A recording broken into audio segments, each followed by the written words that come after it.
Hadir di tengah-tengah kita Bapak Menteri Kesehatan Republik Indonesia, Bapak Budi Gunadi Sadikin. Beliau berkenan hadir untuk menyaksikan press release pengungkapan kasus illegal access, pencurian data aplikasi pada Peduli Lindungi.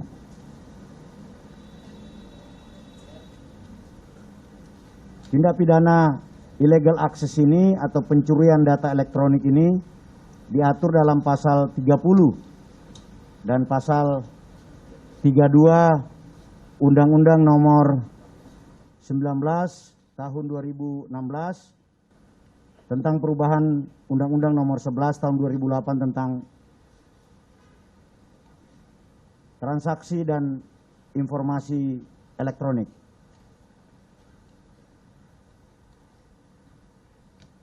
Pelaku yang ditangkap ini memanfaatkan situasi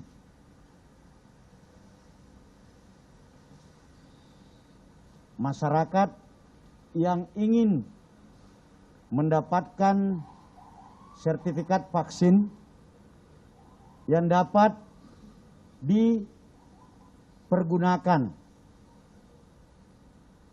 untuk melakukan perjalanan maupun kunjungan ke tempat-tempat yang mewajibkan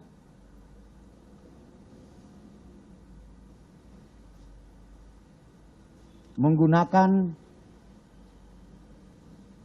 platform Peduli Lindungi yang sudah dipersyaratkan oleh pemerintah.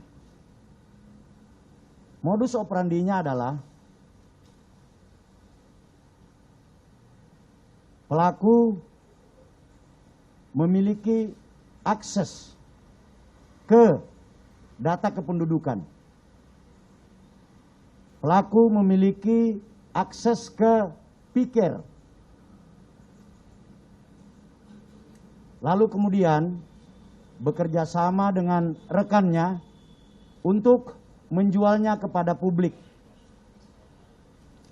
Mengapa dia memiliki akses data terhadap NIK dan bisa mengakses PIKer? Karena yang bersangkutan adalah pegawai pada kelurahan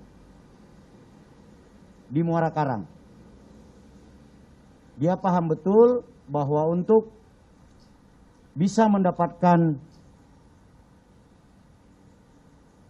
sertifikat vaksin dan bisa dipergunakan dalam Peduli Lindungi,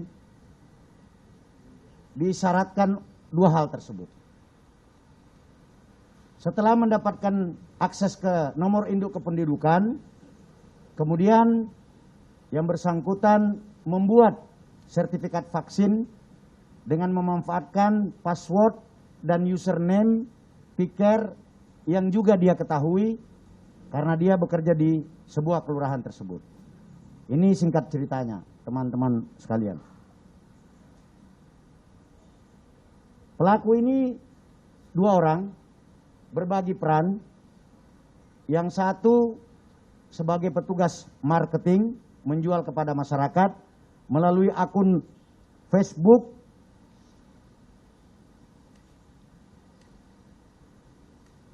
dan setelah mendapatkan pesanan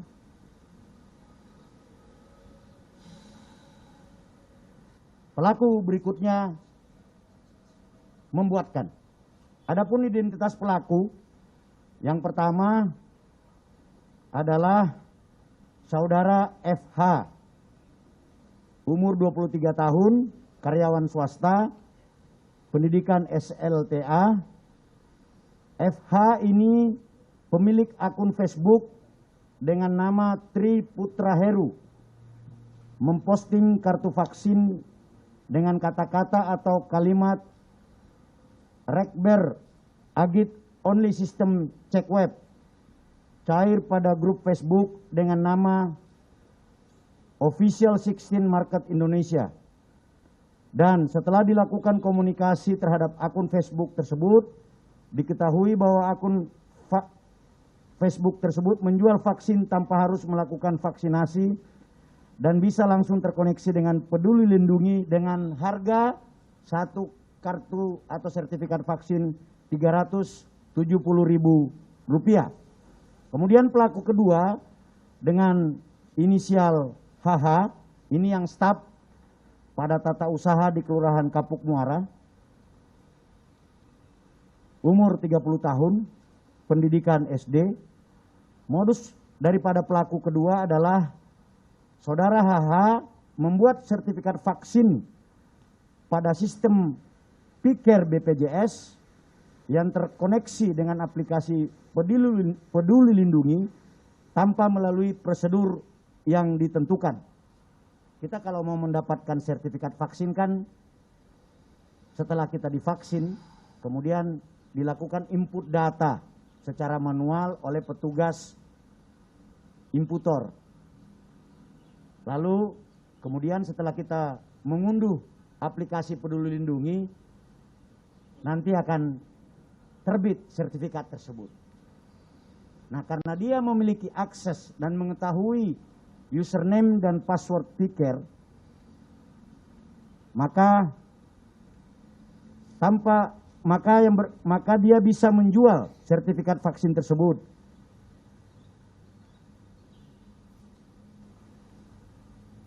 Saudara-saudara sekalian, akses tersebut didapatkannya melalui pekerjaannya sebagai staf pada tata usaha di Kelurahan Muara Baru. Dari hasil pengakuan sementara bahwa dia sudah menjual sebanyak 93 sertifikat vaksin yang terhubung dengan aplikasi Peduli Lindungi. 2 orang pengguna atau pemesan juga berhasil ditangkap.